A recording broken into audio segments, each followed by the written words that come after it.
Back now with Day to Day. Back in the 1930s, Shanghai was a hub of commerce between East and West. And over the years, the city's become this great blend of traditions and cultures. You can see it on the face of the city and its architecture. You can hear it in the jazz that came out of Shanghai decades ago. The Olympics have inspired a Chinese-American music producer to create an updated soundtrack for those visiting his native Shanghai.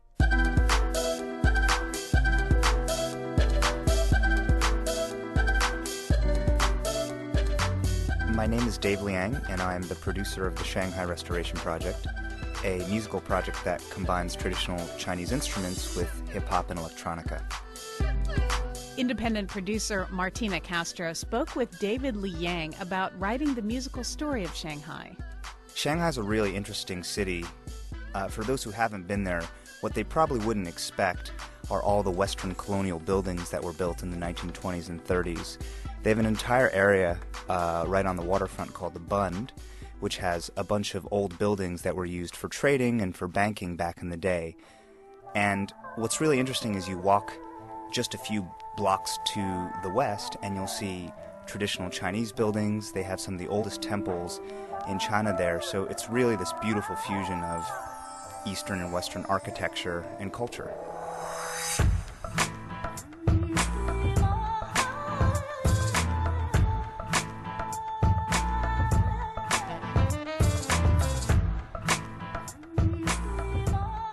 About 10 years ago, when I went to Shanghai for the first time, I remember seeing these old jazz bands play, and it was really interesting because there were these old Chinese men playing jazz, but combining it with Chinese instrumentation, and sometimes they would have a female singer who sang in Chinese. And I went home and did a little bit more research and realized the story of these jazz bands was very similar to my own musical journey. My father was actually born in Shanghai, and he left when he was really young, so I grew up here listening to all sorts of Western music, from classical to jazz to pop to hip-hop, but I had a grandfather who would play the flute, and my mom played the zither, and I was exposed to some of those instruments as a kid, and it's really incredible because this project has enabled me to bring things full circle from both a musical and personal perspective.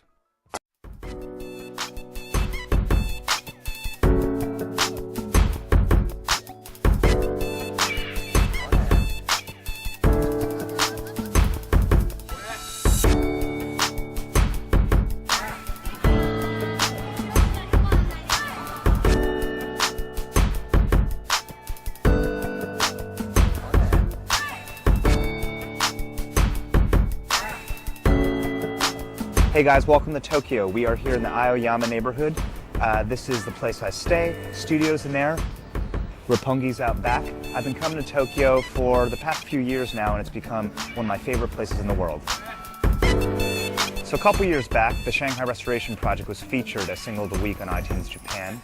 As a result of that exposure, a few local artists here, Meg and Miu Sakamoto, discovered my work and dug the sound. Next thing I knew, I was on a plane to Tokyo working with them in the studio.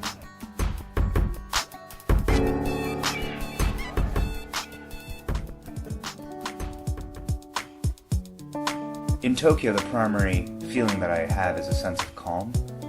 It's one of those few places in the world where once I get off the plane and get to wherever I'm staying, I feel like I can fully let down my guard. There are a few things I love about Tokyo. I love the food. I love how efficient the transportation system is. People are really polite. I feel very at home here.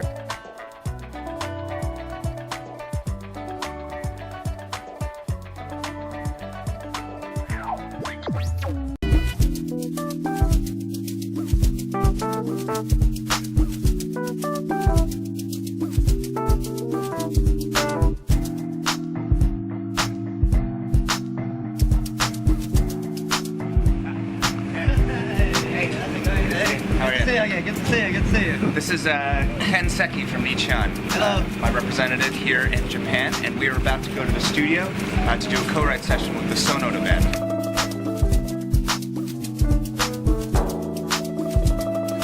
Good to see you. How are you? The Sonoda Band is a group of 6 very talented instrumentalists. They played South by Southwest and are planning to return to the U.S. in the future.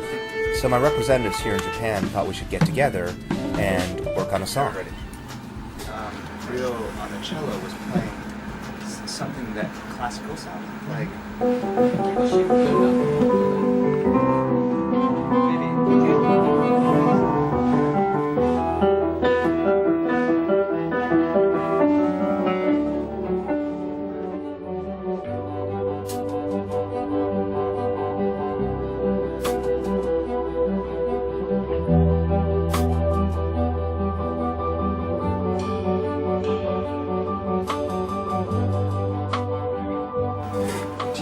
Guys ever sing or shout things like "Hey," like in the middle of shows?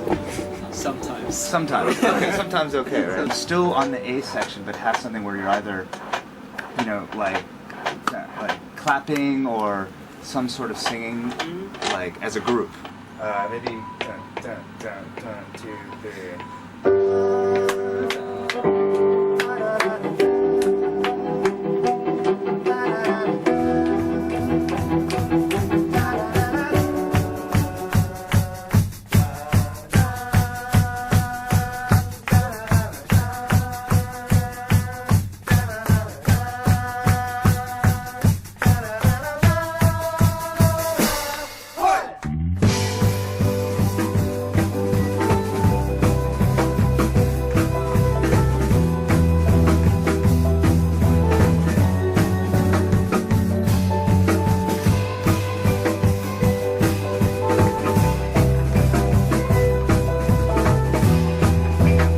So we just finished up a writing session, and we are going to debut the song we composed tonight on TBS during a radio interview.